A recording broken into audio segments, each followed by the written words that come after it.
13 aasta pidu toimub 17. või 16. septembril. Oleneb, kas on laupäev või pühapäev. Selles ka.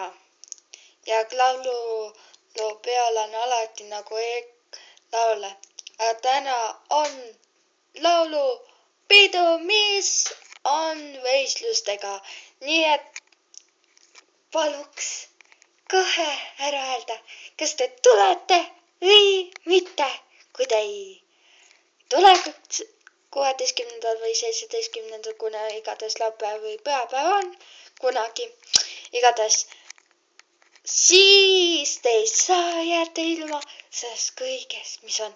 Praegu on kõik telekates ja hääletamine toimub, kui esimene laul algab. Ja mõndasid lauljaid ei ole kohal, nagu teate, nagu ikka on niimoodi. Iga päev, iga öö, iga kell, iga aeg. Okei.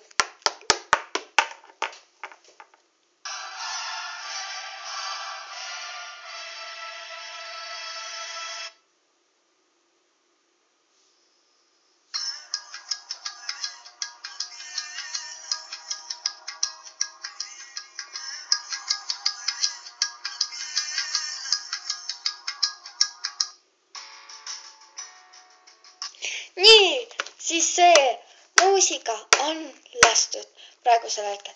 Nüüd tuleb kohe Zoe Trent hea esinemisega, mis on kuulutanud kõik, mis peaks olema kõige heam ja 2 laulu pidi järjest tulema.